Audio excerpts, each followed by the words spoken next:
Waduh, gara-gara pelin-pelan dan gak becusnya Anies bikin kebijakan, sopir angkot DKI Jakarta ngaku sepi penumpang. Tanggung jawab. Jadi gini, untuk penanganan kejadian pelecehan seksual di angkot, kita perlu tindakan-tindakan atau upaya-upaya dan penyusunan regulasi yang komprehensif. Nah, mencermati perkembangan dan dinamika yang ada di masyarakat terkait dengan wacana pemisahan tempat duduk di angkot, ini kami melihat bahwa ini perlu dikaji. Pemisahan ya. Jadi di angkot sekali lagi, Ibu, belum ada pemisahan perempuan dan laki-laki. Ini baru wacana yang masih didiskusikan.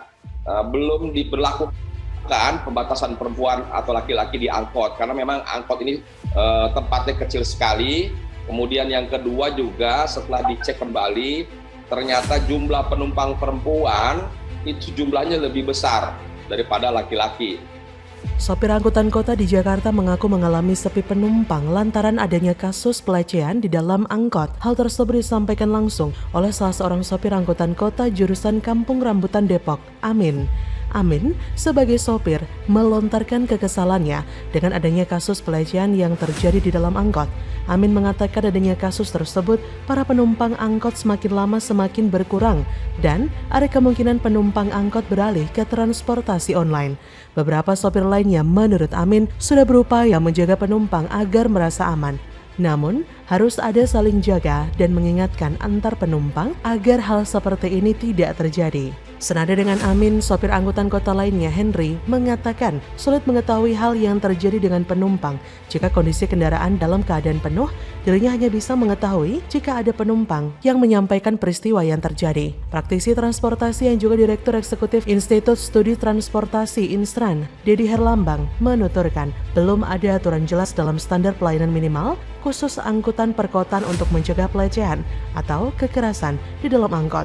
Namun untuk permasalahan itu sudah ada di undang-undang yang mengatur.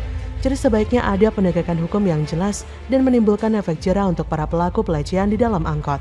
Sebelumnya, Dinas Perhubungan DKI Jakarta berencana memisahkan gender penumpang angkutan umum untuk mencegah terulang kembalinya kasus pelecehan di dalam angkutan umum. Namun, Dishub DKI Jakarta membatalkan rencana pemisahan tersebut lantaran belum bisa dilaksanakan dan menggantinya dengan membentuk pos SAPA, yaitu Sahabat Perempuan dan Anak di moda transportasi melalui nomor aduan di 112.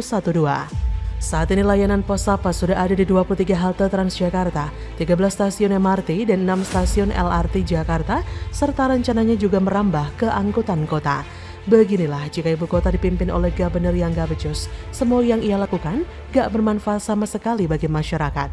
Gara-gara Anies yang pelin-pelan membuat kebijakan, lalu dibatalkan begitu saja, masyarakat menjadi bingung, was-was, dan khawatir. Harusnya ada kebijakan yang jelas dari pihak Pemprov DKI yang mana selain memberikan rasa aman bagi para penumpang juga tidak merugikan sopir angkutan. Tapi kalau kebijakannya nggak jelas gini, warga malah dirugikan baik penumpang ataupun sopirnya.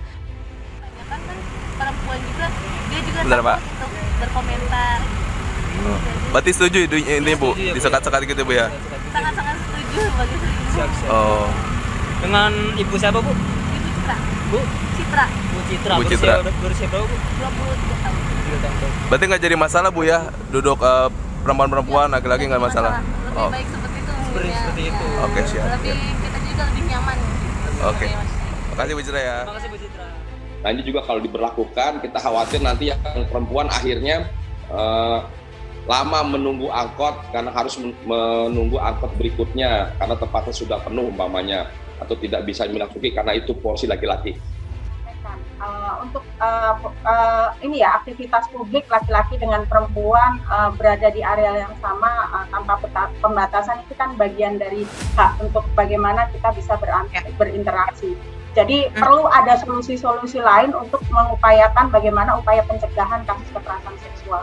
Anies sayangnya dianggap sebagai gubernur yang penuh inovasi dan bisa membuat program-program baru yang berbeda dengan gubernur sebelumnya. Anies ingin menjadi gubernur yang berkesan bagi warga DKI, salah satunya dengan membuat kebijakan baru tanpa memikirkan dampak yang akan terjadi, pokoknya asal beda. Jika kebijakan Anies hanya menguntungkan salah satu pihak dan merugikan pihak yang lain seperti sopir angkot, apa gunanya Anies mengeluarkan kebijakan yang baru. Ini sama saja membuat kebijakan untuk menyelesaikan satu masalah tapi menambah masalah yang baru. Jika saja Anies becus nggak banyak pencitraan, harusnya masalah begini bisa cepat teratasi. Lagi pula kalau tujuannya mau mengatasi problem atau ancaman pelecehan, masih bisa kok dilakukan dengan cara lain. Yang dimulai dari membangun kesadaran dan rasa hormat di antara sesama penumpang, juga sosialisasi peringatan bahwa setiap kasus yang terjadi akan dibawa ke ranah hukum. Kesigapan dan kepedulian dari sopir angkot dalam hal ini juga mengambil peran tak kalah penting.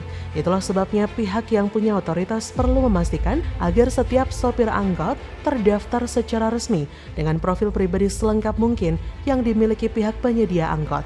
Jadi, seorang pemimpin daerah itu harusnya memberikan jalan yang menyatukan bagi kepentingan, mengeluarkan kebijakan dengan pertimbangan yang matang, juga mensosialisasikan sendiri kebijakannya agar tahu kondisi di lapangan bukan cuma meninjau, juga berdialog dan bertanya pada masyarakat umum. Bagaimana menurut Anda?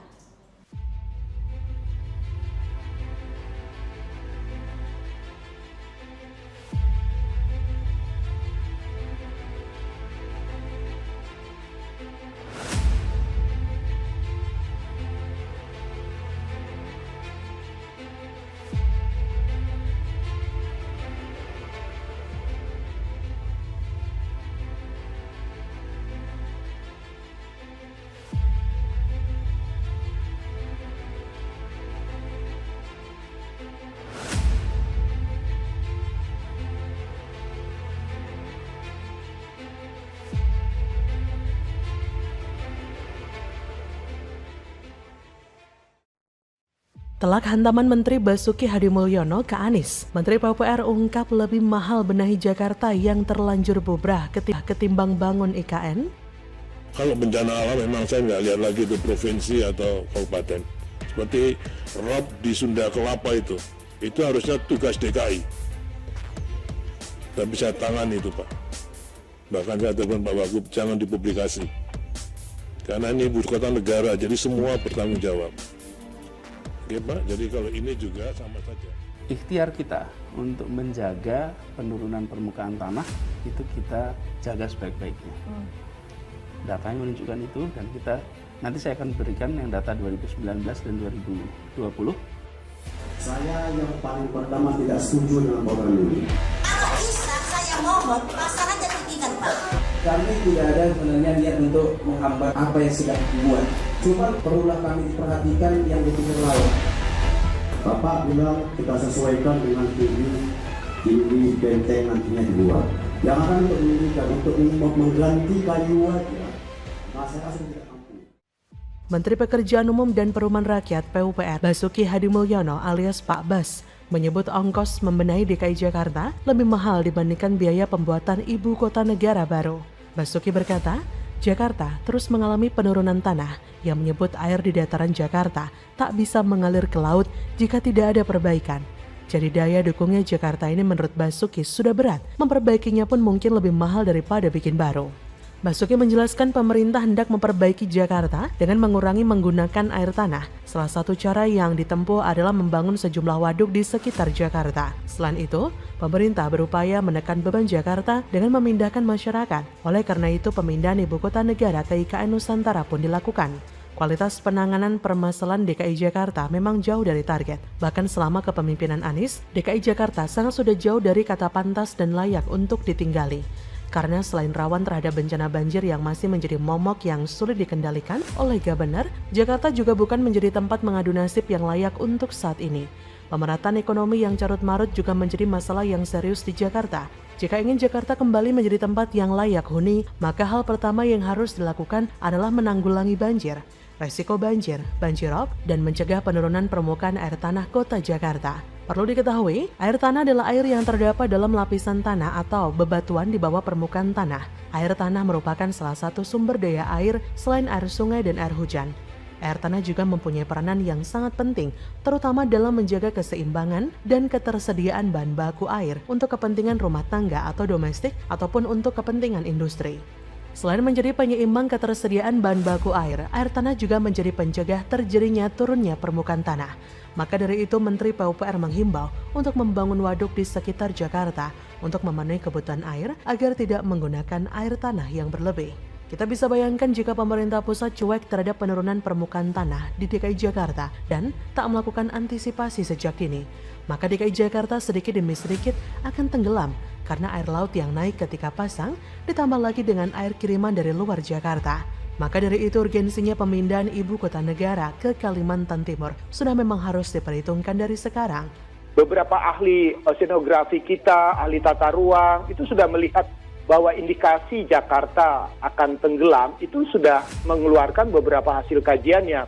Jadi mengeluarkan proyeksi kapan kira-kira Jakarta ini tenggelam jika kota ini gagal mengantisipasi potensi misalnya pengambilan air tanah secara berlebihan. Kedua, karena persoalan perubahan cuaca iklim global yang menyebabkan permukaan air laut itu semakin lama semakin tinggi. Normalisasi 16 km.